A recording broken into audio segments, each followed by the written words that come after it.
నజరేయుడైన యేసుక్రీస్తు నామములో మీకు శుభములు కలుగును గాక. మరి ఈనాటి ధ్యానాంశంగా మొదటి సమూయేలు 8వ అధ్యాయము 5వ వచనాన్ని చదువుకుందాం. చిత్తగించుము, నీవు వృద్ధుడవు, నీ కుమారులు నీ ప్రవర్తన వంటి ప్రవర్తన గలవారు కారు గనుక సకల జనుల మర్యాద చొప్పున మాకు ఒక రాజును నియమింపుము, అతడు మాకు న్యాయము తీర్చునని అతనితో అనిరి. ఈ యొక్క మాటలను మనం ధ్యానించుకుందాం. ఈ మొదటి సమూయేలు 8వ అధ్యాయము 5వ వచనంలో దాని తాలూకా అర్థం ఏంటంటే, మొట్టమొదటి నుంచి కూడా దేవుడు ఇశ్రాయేలీయుల్ని బహుగా ప్రేమించాడు. ప్రేమించిన తర్వాత వాళ్ళని ఎప్పుడు కూడా విడిచిపెట్టలేదు. మొట్టమొదటి నుంచి కూడా వాళ్ళు రకరకాలైనటువంటి పాపాలు చేస్తూ దేవునికి వ్యతిరేకంగానే జీవిస్తూ ఉన్నప్పటికీ మరి మనకు తెలిసిన విషయమే, ఐగుప్తు దేశం నుంచి మరి బయటకు తీసుకురావడానికి మోషేను పంపించాడు. ఆ తర్వాత మోషే తర్వాత యెహోషువ వచ్చాడు. యెహోషువ తర్వాత మళ్ళీ వాళ్ళందరినీ కూడా విడిచిపెట్టకుండా న్యాయాధిపతుల్ని నియమించి న్యాయాధిపతుల ద్వారా వారందరికి కూడా న్యాయం తీరుస్తూ ఎప్పుడు కొట్టుకోవడమే వాళ్ళ జీవితంలో. ప్రతి దానికి కూడా దేవుని మీద ఆధారపడకుండా వాళ్ళు విగ్రహారాధన, రకరకాలైనటువంటి దేవునికి ఇష్టమైనటువంటి పనులు చేయకుండా దేవునికి వ్యతిరేకమైన పనులు చేస్తూ కూడా మళ్ళీ వాళ్ళు వాళ్ళ పాలెములలో కొట్టుకునేవాళ్ళు. వాటికి తగువ తీర్చడం కోసం న్యాయాధిపతులను కూడా మరి పెట్టినట్టుగా మనం బైబిల్ గ్రంథంలో చూస్తాం. మరి అలా జరుగుతూ ఉన్న సమయంలో ఆఖరి న్యాయాధిపతిగా సమూయేలు ఉన్నాడు. ఈ సమూయేలు ఎప్పుడైతే వారికి న్యాయాధిపతిగా ఉండి న్యాయం తీరుస్తూ ఉన్నాడు, మరి మనం బైబిల్ గ్రంథం అంతట్లో మనం జాగ్రత్తగా గమనించినట్లయితే సమూయేలుకి ఒక ప్రాధాన్యత ఉంది. ఎందుకంటే సమూయేలుని దేవుడు ఎన్నుకున్నాడు. బాల్యం నుంచే షిలోహు దేవాలయంలో పెరిగాడు. దేవుడు తనతో మాట్లాడి ఇశ్రాయేలీయులకి న్యాయాధిపతిగా ఉండమని చెప్పాడు. ఎందుకు సమూయేలుని పెట్టాడు అంటే, అతనికి ముందు ఏలీ ఉండేవాడు. ఆ ఏలీ వృద్ధుడైన తర్వాత మరి తన కుమారులు హోఫ్నీ, ఫీనెహాసులు మరి దేవునికి విరోధంగా ఆ దేవాలయంకు వచ్చే స్త్రీలను బలాత్కరించడం, మరి ఆ యొక్క దేవునికి అర్పించే వాటిలో మరి దేవునికి అర్పణకు ముందే వాటిని తీసుకొని తినేయడము, ఇలాంటి దేవునికి వ్యతిరేకమైనటువంటి పనులు చేస్తూ ఉన్నారు. అంతేకాదు, మరి ఫిలిస్తీయులతో యుద్ధానికి వెళ్ళినప్పుడు మరి ఆ యొక్క మందసాన్ని కూడా తీసుకెళ్ళి ఫిలిస్తీయుల దండులో పెట్టి మరి వీళ్ళు పరాజయం పొందిన తర్వాత ఆ మందసం అక్కడే వదిలేసి వచ్చినప్పుడు మరి ఆ యొక్క యుద్ధంలో హోఫ్నీ, ఫీనెహాసులు కూడా చనిపోవడం, ఆ తర్వాత ఏలీ కూడా మరి ఎప్పుడైతే మందసం ఫిలిస్తీయుల దండులో మరి పట్టుబడింది అని తెలియగానే వెంటనే ఆ ఏలీ కూడా మెడ విరిగి చనిపోవడం, ఇదంతా కూడా మనకు తెలిసిన విషయమే. ఇలా జరుగుతున్న నేపథ్యంలో ఆ తర్వాత సమూయేలుని దేవుడు బహుగా మరి దీవించి వారికి న్యాయాధిపతిగా ఉంచాడు. వారి యొక్క తగువులు అన్నీ కూడా తీరుస్తూ వచ్చాడు.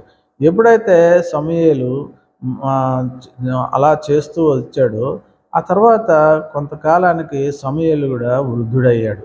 అలాగే ఎక్కడ ఏలీలాగే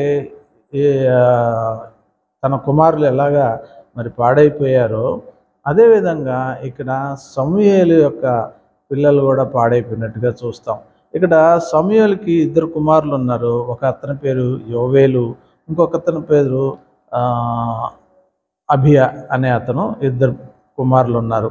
వీళ్ళిద్దరు కూడా మరి ఎప్పుడైతే సమూయేలు వృద్ధుడయ్యాడో తర్వాత ఎవరవుతారు అని అంటే సమూయేలు యొక్క పెద్ద కుమారుడు అవుతాడు, యోవేలు అవుతాడు.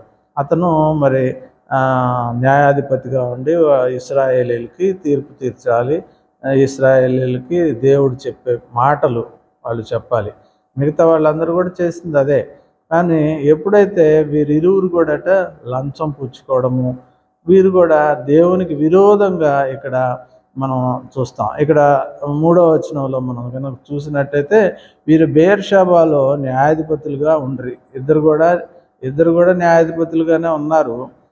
అతని కుమారులు అతని ప్రవర్తనను అనుసరింపక ధనాపేక్షకులై లంచము పుచ్చుకొని న్యాయమును త్రిప్పివేయగా ఇశ్రాయేలీయుల పెద్దలందరూ కూడి రామాలో సమూయేలు నొద్దకు వచ్చారు. మరి ఎప్పుడైతే తన కుమారులు లంచం పుచ్చుకొని తీర్పును తిరగేస్తున్నారట, మరి మనం కూడా చూస్తూ ఉన్నాం కదా ఈ రోజుల్లో న్యాయం ఎలాగా అవుతా ఉందో. అలాగా దేవుని ప్రజలకి న్యాయం తీర్చేయాల్సినటువంటి వీరు విరోధంగా న్యాయానికి అంటే ధనాపేక్ష కలిగిన వారైపోయారు. వీళ్ళు డబ్బు సంపాదిద్దాము అని చెప్పేసి వీళ్ళు ఎప్పుడైతే ఆ విధంగా న్యాయం తీర్చలేకుండా పోయారో వీళ్ళందరూ కూడా ఏం చేయాలి? సమూయేలు దగ్గరికి వచ్చి, అయ్యా నీ కుమారులు ఇలా ఉన్నారు కాబట్టి మా కోసం ప్రార్థన చేయండి, దేవునికి ఈ విషయం చెప్పండి అని ఇశ్రాయేలీయుల పెద్దలు అనాలి.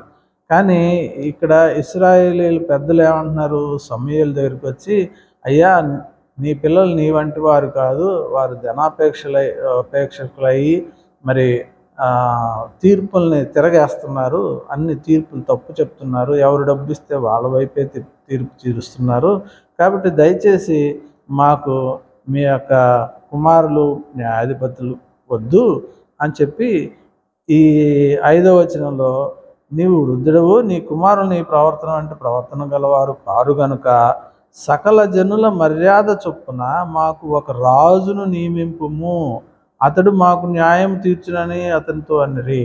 ఇక్కడ వీళ్ళు ఒక డెసిషన్కి వచ్చారు. ఏంటి? లోకమంతా రాజులో ఏలుబడి ఉంది కదా, ప్రతి దగ్గర కూడా మిగతా దేశాల్లో రాజులు ఉన్నారు, వాళ్ళని చూశారు వీళ్ళు. కాబట్టి మనకు కూడా ఒక రాజు ఉంటే మంచిది కదా, ఈ న్యాయాధిపతులతోటి మనకెందుకు అని చెప్పేసి వాళ్ళు ఏం చేశారంటే మాకు ఒక రాజు కావాలి, సకల జనుల మర్యాద చొప్పున. మరి ఈ లోకాన్ని మనం చూస్తూ ఉంటాం. మన జీవితాల్లో కూడా క్రైస్తవులుగా ఉన్నటువంటి మనము చాలామంది మరి రకరకాలైనటువంటి పద్ధతులు మందిరాల్లోకి చర్చెస్లోకి తీసుకొస్తుంటారు, వారి జీవితాల్లోకి తెస్తుంటారు, వారి యొక్క ఫంక్షన్స్లోకి తీసుకొస్తూ ఉంటారు. ఎందుకు అని అంటే అందరూ చేస్తున్నారు కదా, సకల జనుల మర్యాద చొప్పునే వాళ్ళందరూ చేసుకుంటున్నారు కదా, ఏముంది తప్పేముందిలే అని సమర్థించే తల్లిదండ్రులు, పెద్దలు, పాస్టర్లు అందరూ కూడా మరి ఈ రోజుల్లో మన ఇళ్లల్లో జరిగే ఫంక్షన్స్లో, ముఖ్యంగా పెళ్ళి తంతుల్లో మరి ఇటువంటి కార్యక్రమాలన్నీ కూడా మనం చూస్తాం. వాటిని ఎవరు కూడా ఆపే ప్రయత్నం అనేది ఎవరు కూడా చేయట్లా. ఇక్కడ సమూయేలు కూడా తన కుమారులు చేస్తున్న పనిని తను ఆపలేకపోయాడు. అలాగే ఏలి కూడా తన కుమారులు చేస్తున్నటువంటి పనిని ఆపలేకపోయారు. అదే చిన్నపిల్లలుగా ఉన్నప్పటి నుంచి వారిని క్రమశిక్షణలో పెంచలేకపోవడం వల్ల ఇటువంటివన్నీ కూడా జరుగుతూ ఉంటాయి. ఎప్పుడైతే వారు దారి తప్పేసి దేవునికి వ్యతిరేకమైన పనులు చేశారో దాన్ని బట్టి ఇశ్రాయేలీలు కూడా అంటే ఒక పాస్టర్గానో లేకపోతే ఒక తండ్రిగానో ఉన్నప్పుడు మనం పిల్లల్ని సరిగ్గా కనుక మనం క్రమశిక్షణలో పెంచకపోతే వాళ్ళు ఏం చేస్తారంటే నువ్వు వద్దు, నీ పిల్లలు వద్దు అని చెప్పేసి మన చర్చిలో సంఘస్థులే కావచ్చు, లేకపోతే సమాజంలో ఇతరులే కావచ్చు, నీ పిల్లలు సరిగా లేరు, నువ్వు సరిగా లేరు అని చెప్పేసి మనల్ని వ్యతిరేకించే పరిస్థితి ఎందుకు వస్తుందంటే మనల్ని బట్టే వస్తుంది అన్నమాట. అలాగే ఈ ఇశ్రాయేలీలు కూడా సమూయేలు యొక్క పిల్లలు బట్టి వాళ్ళు ఏమంటున్నారంటే డైరెక్ట్గా వచ్చేసి సమూయేలుకే సలహా ఇస్తున్నారు. ఏమని? ఇంకా మీ పిల్లలు వద్దు, పిల్లలు తప్పు చేస్తున్నారు కాబట్టి మాకు సకల జనుల చొప్పున మాకు ఒక రాజును నియమించమని చెప్పినప్పుడు ఆ సమూయేలు ఏమన్నాడంటే మరి అయితే నేను దేవునికి ప్రార్థన చేస్తాను.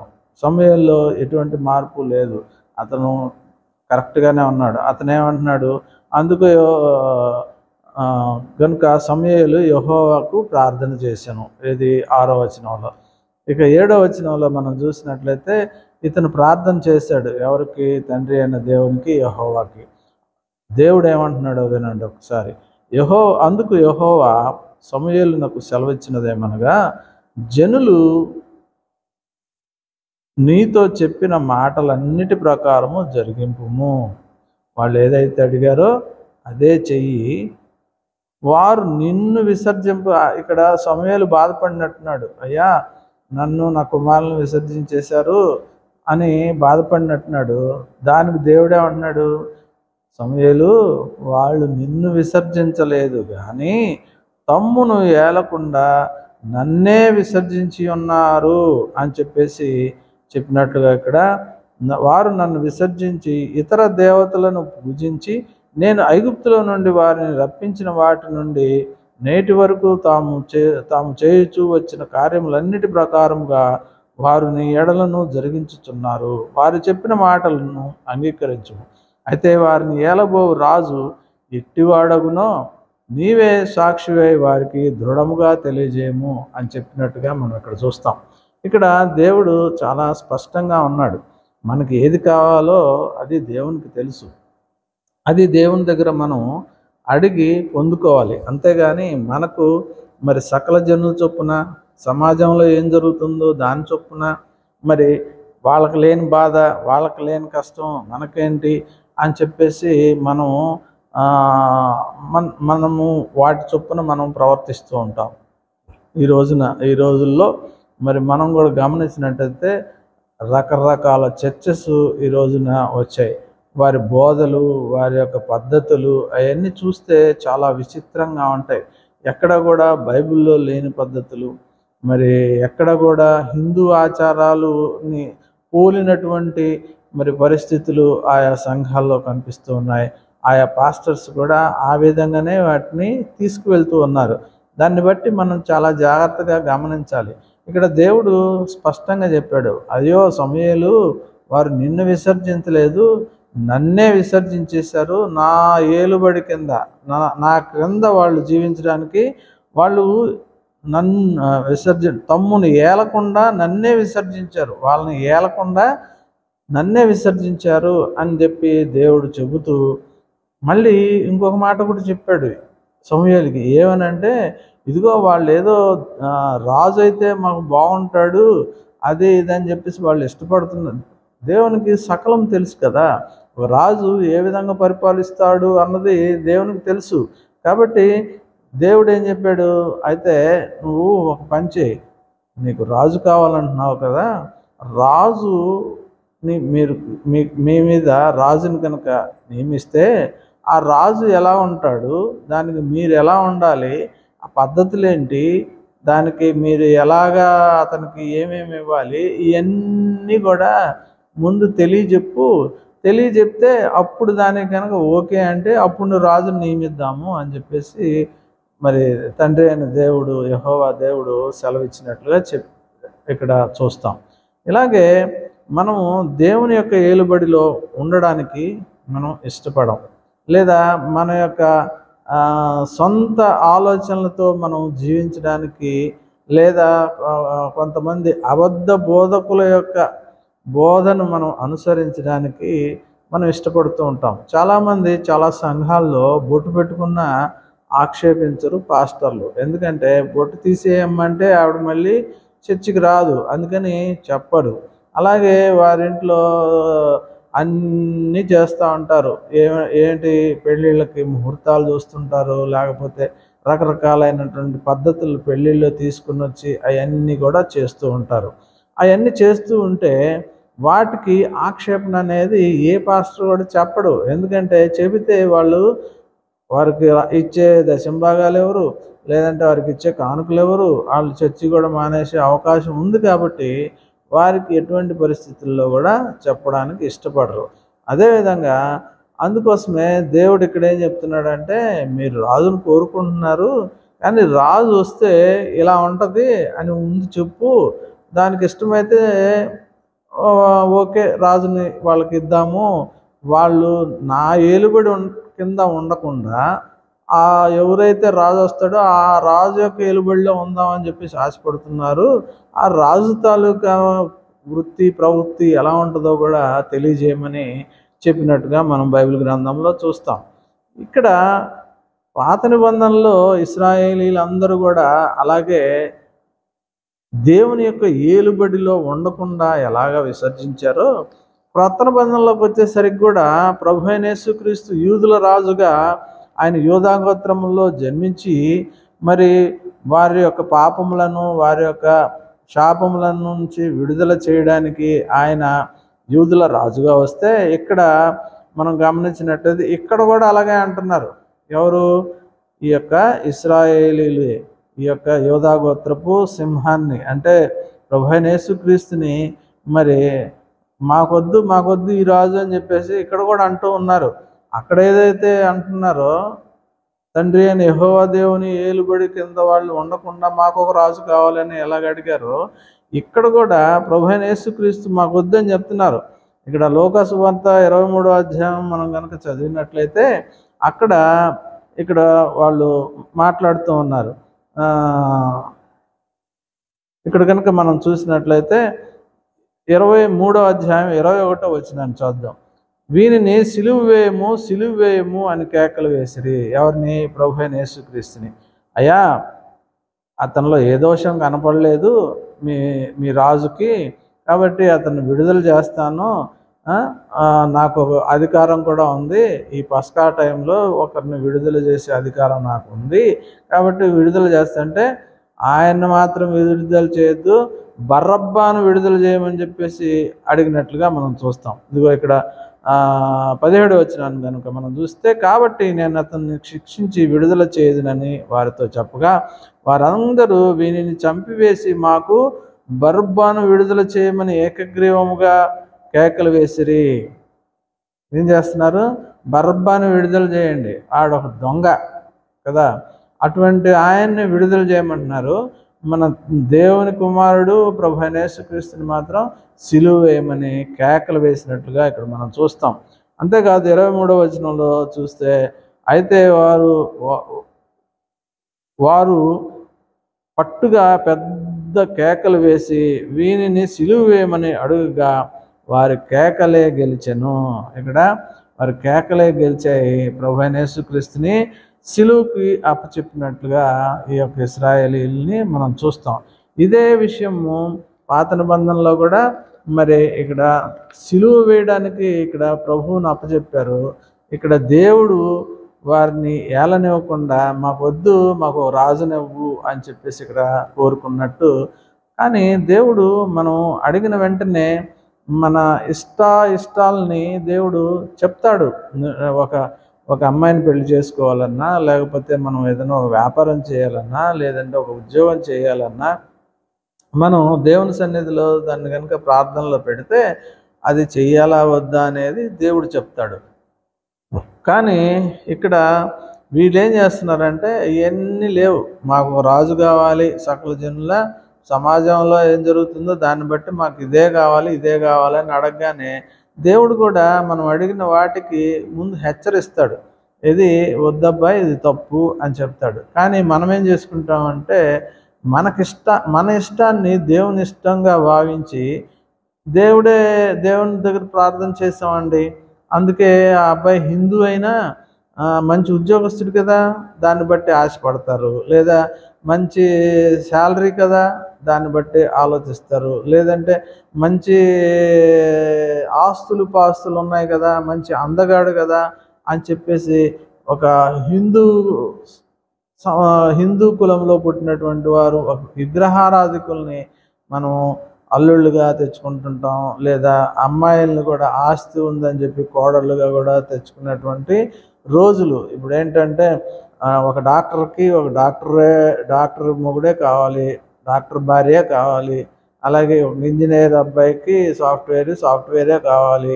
ఇలాగా పరిస్థితులు మారిపోయాయి. మరి అక్కడ దేవుణ్ణి పక్కన పెట్టి వీరి యొక్క ఆశల్ని మేము ప్రార్థనలో పెట్టామండి, పెడితే దేవుడు కూడా ఓకే అన్నారండి అని చెప్పేసి పెళ్లి చేసుకోవడానికి సిద్ధపడుతూ ఉన్నారు. ఎన్నో రకాలైనటువంటి కుటుంబాలు ఈ విధంగా బహుభయంకరమైనటువంటి పరిస్థితుల్లోకి వెళ్ళిపోయినట్లు కూడా మనం చూస్తాం. అదేవిధంగా దేవుడు హెచ్చరించాడు. ఒకసారి సమూయేలు వారు నన్నే విసర్జిస్తున్నారు కాబట్టి మరి ఒకసారి వాళ్ళకి రాజు వస్తే ఏ విధంగా ఉంటుందో ఒకసారి తెలియజేయి, ఆ తెలియజేసిన తర్వాత కూడా వాళ్ళు మరి ఆ రాజు కావాల్సిందే అని అడిగితే వాళ్ళకి ఇచ్చేయమన్నాడు. అప్పుడు సమూయేలు వీళ్ళందరినీ పిలిచి, అసలు రాజు అంటే ఎలా ఉంటాడు, దానికి మీరు ఎలా ఉండాలి, మిమ్మల్ని ఏం చేస్తాడు రాజు అనేది ఇక్కడ క్లియర్గా మరి మొదటి సమూయేలు 8వ అధ్యాయం 10వ వచనం దగ్గర నుంచి మనం చూస్తే అక్కడ చెప్తా ఉన్నాడు. సమూయేలు తనను రాజును అడిగిన జనులకు యెహోవా మాటలన్నీ వినిపించి ఈలాగు చెప్పెను, మిమ్మును ఏలబోవు రాజు ఎట్టివాడు అనుగా అతడు మీ కుమారులను పట్టుకొని తన రథము తోలుటకును తన గుర్రములను కాపాడుటకును వారిని ఉంచుకొను. కొందరు అతని రథముల ముందర పరుగెత్తాల్సి వస్తుంది. అంతేకాదు మరియు అతడు వారిని తన సైన్యములో సహస్రాధిపతులుగాను అలాగే పంచదశాధిపతులుగాను అలాగే నియమించును. తన భూములను దున్నుటకును వాటి పంటలను కోయుటకును తన యుద్ధారథములను తన రథముల సామానులను చేయుటకును వారిని ఏర్పరచుకును. మీ దగ్గర ఉన్నటువంటి మీ పిల్లల్ని మిమ్మల్ని ఊరికనే రాజు అంటే వదిలేడు. మీరు అందరూ కూడా రాజు కింద పనిచేయాల. వాళ్ళ దగ్గర శతాధిపతులుగా పెట్టుకుంటాడు, అలాగే భూములు దున్నడానికి పెట్టుకుంటాడు, అలాగే గుర్రాలని కడగడానికి, గుర్రాలను తోలడానికి, అలాగే యుద్ధ సామాగ్రిని మోయడానికి, యుద్ధ సామాగ్రిని క్లీన్ చేయడానికి, అలాగే మీ యొక్క కుమార్తెలను కూడా భక్ష్యకారులను గాను బోనగత్తెలను గాను రొట్టెలు కాల్చువారిని గాను పెట్టుకును. ఊరుకుంటాడా? మీ యొక్క కుమార్తెలను ఎవరైతే స్త్రీలు ఉన్నారో వాళ్ళందరూ రాజుగారి దగ్గర రాజుగారి భార్య రాణిగారికి అలాగే వారి బంధువులకి అందరికీ మరి భోజనాలు వడ్డించాలా, భక్ష్యకారులుగా ఉండాలి, తర్వాత పానదాయకులుగా ఉండాలి. మరి ఈ విధంగా మిమ్మల్ని బానిసలుగా వాడు ఆ యొక్క రాజు వాడుకుంటాడు. దానికి మీ కుమార్తెలను మీ యొక్క అమ్మాయిలను కూడా తీసుకొని వెళ్ళి వాడుకుంటాడు. అంతేకాదు మీ పొలంలోని మీ ద్రాక్ష తోటల్లో మీ పొలాల్లో ఒలీవల తోటల్లో శ్రేష్టమైన వాటిని తీసుకొని తన సేవకులకి ఇచ్చును. మీరు పండించే ద్రాక్ష తోటలు ఉన్నాయి కదా, వాటిలో శ్రేష్టమైనవి ఒలీవ పంటల్లోనివి శ్రేష్టమైనవి ఏదైతే పండుతుందో అది ముందు మీరు తినడానికి లేదు, అవన్నీ తీసుకెళ్ళి రాజుగారికి ఇవ్వాలి. రాజు యొక్క సేవకులు ఆయన దాసులు వాళ్ళు మాత్రమే వాటిని తింటారు. అంతేకాదు ఇంకా చూడు, మీ ధాన్యంలోను ద్రాక్ష పండ్లలోను 10వ భాగం కూడా ఇవ్వాలి. మీ దాసులను మీ పనికత్తెలను మీ పశువులలో గార్ధబములను శ్రేష్టమైన వాటిని పట్టుకొని తన పని కొరకు ఉంచుకొనును. అంతేకాదు సమస్తం ఇంకా మీ ఇంట్లో మీ పిల్లల్ని మీ యొక్క ఆడపిల్లల్ని మగపిల్లల్ని మిమ్మల్ని అందరినీ వాడుకుంటాడు. అంతేకాదు మీ యొక్క పంటల్లో 10వ భాగం మీ ఆస్తిలో 10వ భాగం కంపల్సరీ కూడా ఇవ్వాల్సిందే. మరి అంతేకాదు వాళ్ళ కింద దాసులుగా పనిచేయాలి, వంట చేయాలి. అంతేకాదు మీరు పండించే పొలాలు వాళ్ళకే ఇవ్వాలి, అలాగే రాజుగారి పొలాలు కూడా మీరే దున్నాలి, వాటిని పండించాలి, వాటన్నిటిని కూడా ధనాగారాల్లో నింపాలి, వారికి సేవకులుగా ఉండాలి. అంతేకాదు ఆ దినమున మీరు కోరుకుని రాజును బట్టి మీరు మొర్రపెట్టినను యెహోవా మీ మొర్ర వినకపోవును. అయినను జనులు సమూయేలు మాట చెవిని పెట్టనొల్లక అలాగు కాదు, జనములు చేయు రీతిని మేమును చేయనట్లు మాకు రాజు కావాలను అని చెప్పేసి అడుగుతున్నట్టు చెప్తున్నారు. ఇక్కడ మొత్తం వివరించాడు. అయ్యా మీ యొక్క ధనమంతా ఇచ్చేయాలి, మీ ఆస్తుల్లో 10వ భాగం ఇచ్చేయాలి, మీ శ్రేష్టమైన ద్రాక్ష తోటలు ఒలీవల తోటలో అన్నీ ఇచ్చేయాలి, మీ పిల్లలు బానిసలుగా ఉండాలి, అన్నీ చెప్పాడు. ఇదంతా చేసిన తర్వాత అప్పటికీ మీకు రాజు కావాలంటే ఇంకా దేవుడు మిమ్మల్ని పట్టించుకోడు, ఇంక వదిలేస్తాడు మిమ్మల్ని. ఇంక మీకు రాజు ఉన్నాడు కదా, ఇంక దేవునితో మాకు అవసరం లేదు అనే కదా మీరు అడుగుతున్నారు. కాబట్టి ఇంక దేవుడు మిమ్మల్ని విడిచిపెట్టేస్తాడు అని కూడా చెప్పినట్లు మనం చూస్తాం. 18వ వచనం చూసినట్లయితే ఆ దినమున మీరు కోరుకుని రాజును బట్టి మీరు మొర్ర పెట్టినను యెహోవా మీ మొర్ర వినకపోవను. మీరు మొర్ర పెట్టినా కూడా యెహోవా దేవుడు మీ మొర్ర వినడు. కాబట్టి ఇప్పుడు చెప్పండి, మీకు ఏం కావాలి? రాజు కావాలా, లేకపోతే దేవుడే కావాలా అని ఇక్కడ సమూయేలు అడిగితే వీళ్ళేమన్నారు, అచ్చచ్చచ్చచ్చా ఏం అవసరం లేదు, దేవుని కూడా మేము అడగము, మాకు రాజే కావాలి, సకల జనుల చొప్పున మరి ఆయన కావాల్సిందే అని చెప్పి ఇక్కడ రాజు కావాలని చెప్పేసి అడిగినట్లుగా చూస్తాం. మా రాజు మాకు న్యాయం తీర్చును. వీళ్ళు ఏమన్నారు, మా రాజు మాకు న్యాయం తీర్చును, మా ముందర పోవును, అతడే మా యుద్ధములను జరిగించునండ్రి. సమూయేలు జనుల యొక్క మాటలన్నిటిని విని యెహోవా సన్నిధిని వాటిని వివరించను కనుక యెహోవా నీవు వారి మాటలు విని వారికి ఒక రాజును నియమించమని సమూయేలుకు సెలవీయగా, సమూయేలు మీరందరూ మీ ఇండ్లకు వెళ్ళండి, ఇక నేను మీ యొక్క ఎటువంటి రాజు కావాలో నేను చూస్తాను అని చెప్పేసి వాళ్ళందరిని కూడా పంపించినట్లుగా ఇక్కడ మనం చూస్తాం. దీన్ని బట్టి మనకి అర్థమైనది ఏంటంటే, మన జీవితాల్లో కూడా దేవుణ్ణి ప్రార్థించడం అనేది మానివేస్తూ ఉన్నాం. దేవుని సన్నిధిలో ఏ విషయమైనా సరే మనం అడగాల్సినటువంటి అవసరత ఉంది. ఇక్కడ మనం దేవుని సన్నిధిలో మనం మొర్రపెట్టకుండా సకల జనుల సమాజం తరఫున ఏ విధంగా అయితే ఉన్నదో ఆ విధంగానే మాకును కావాలి అని చెప్పేసి ఈ సమాజంలో ఏం జరుగుతుందో దాన్ని బట్టి మనం ముందుకు వెళ్తూ మరి దేవుణ్ణి విసర్జిస్తున్నాము అని చెప్పి దేవుడు బహు బాధపడుతున్నాడు. అదే చెప్పాడు అనమాట, సమూయేలు నిన్ను కాదు విసర్జించింది, నన్ను విసర్జించారు, నా ఏలుబడి కింద వీరు ఉండడానికి వీరు ఇష్టపడట్లేదు అని చెప్పాడు. అదేవిధంగా ఈ రోజుల్లో మనం కూడా దేవుని యొక్క మాట వినకుండా మరి తీసుకొచ్చినటువంటి కోడలు కావచ్చు, తీసుకొచ్చినటువంటి అల్లుడు కావచ్చు, వాళ్ళు చేసే పనులకు కుటుంబం అంతా కూడా మరి బహుభయంకరమైనటువంటి శ్రమలు అనుభవిస్తూ ఉన్నారు. మరి ప్రార్థన చేసి ఎవరినైనా పెళ్లి చేసుకోవాలి, ఎవరినైనా మనం తీసుకుని రావాలి, కానీ ఇక్కడ ఏకంగా రాజునే కోరుకున్నారు వాళ్ళు.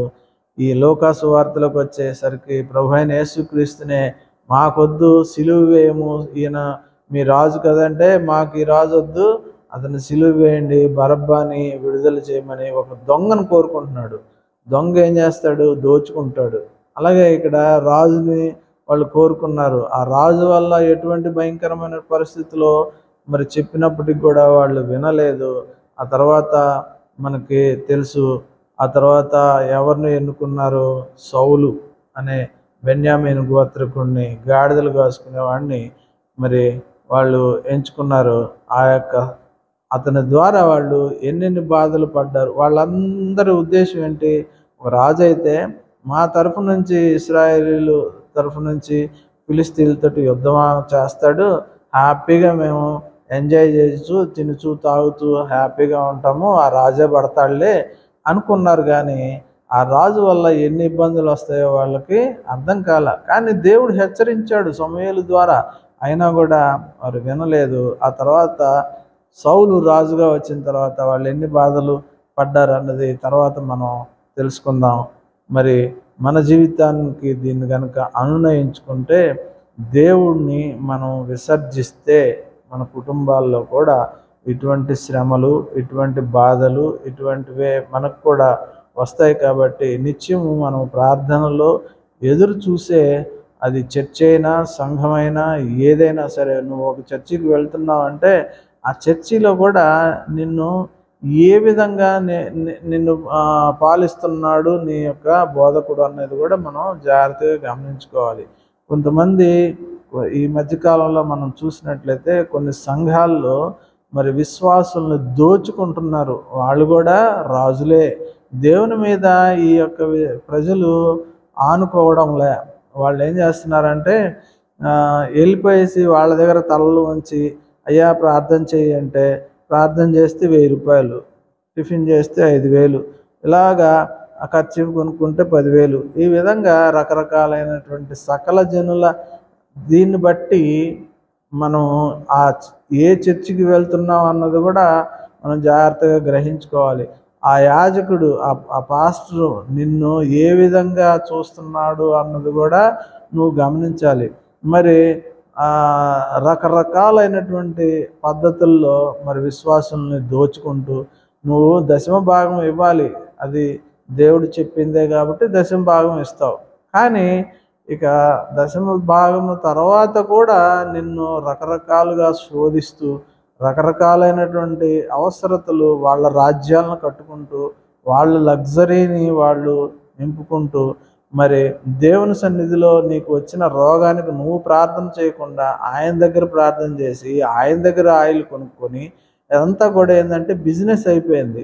అది దేవునికి ఇష్టం లేదు. నీకు రోగం వస్తే నువ్వే ప్రార్థన చేసుకోవాలి. చేసుకొని ప్రభువా నాకు ఈ రోగం ఎందుకు వచ్చిందో తెలియదు, నాకు ఈ రోగం నుంచి విడుదల దయచే నువ్వు అడిగితే నీకు ఇస్తాడు. అంతేగాని నువ్వు ప్రార్థన చేయకుండా దేవుడిని అడగకుండా డబ్బులు ఇస్తే ఆయన నీకు ప్రార్థన చేస్తాడు, ఆయన మొరని దేవుడు నీకు చేస్తాడంటే ఉట్టిదే. దేవుడు ఎప్పుడు ఎక్కడ కూడా చెప్పలే ఆయన చేత ప్రార్థన చేస్తే నేను నీకు ముట్టుతాను, నీకు స్వస్థత ఇస్తానని ఎక్కడ చెప్పలేదు.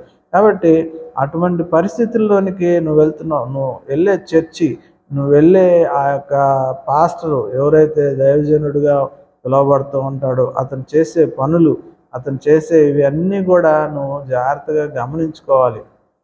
ఈ రోజున కోటాను కోట్లు డబ్బు సంపాదిస్తూ చాలామంది దైవజనులు వారి యొక్క రాజ్యాలు కట్టుకుంటున్నారు. విశ్వాసుల్ని పీల్చి పిప్పి చేస్తూ ఉన్నారు. ఈ యొక్క విశ్వాసులు పేదలైపోతూ ఉన్నారు, వీళ్ళేమో గొప్ప ధనికులు అయిపోతూ ఉన్నారు.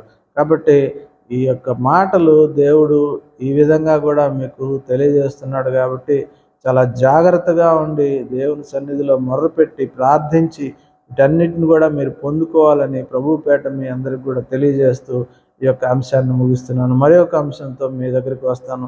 ఇంకా మీకు ఏదైనా నేను చెప్పిన ఈ వాక్యాల్లో ఏదైనా డౌట్ ఉంటే కింద కామెంట్ రాయండి. లేదా ఇంకేదైనా తెలుసుకోవాలంటే పలానా దాని గురించి తెలుసుకోవాలని ఉందని మీరు కామెంట్ చేస్తే దాని గురించి కూడా మనం ధ్యానిద్దాం. దయతో మీరందరూ కూడా మరి ప్రార్థనాపరులుగా ఉండాలని, ప్రతి విషయంలో మీకు మీరే ప్రార్థన చేసుకొని దాన్ని పొందుకోవాలి. దేవుడు తప్పనిసరిగా ప్రతి ఒక్కరి ప్రార్థనను ఆలకించే దేవుడిగా ఉన్నాడు. ఆ ప్రార్థనను బట్టి వారి యొక్క సమస్యలు తీర్చే దేవుడు మన దేవుడు. కాబట్టి మరి ఎవరైనా ఏదైనా కావాలంటే తండ్రిని వేడుకోవాలి, కుమారుని నామంలో అడగాలి. అడిగితే అవన్నీ కూడా దేవుడు ఇస్తానన్నాడు. కాబట్టి తప్పనిసరిగా మీరు అటు రీతిగా జీవించాలని ప్రభుపేట మీకు తెలియజేస్తూ ఈ యొక్క సందేశాన్ని ముగిస్తున్నాను. Thank you very much.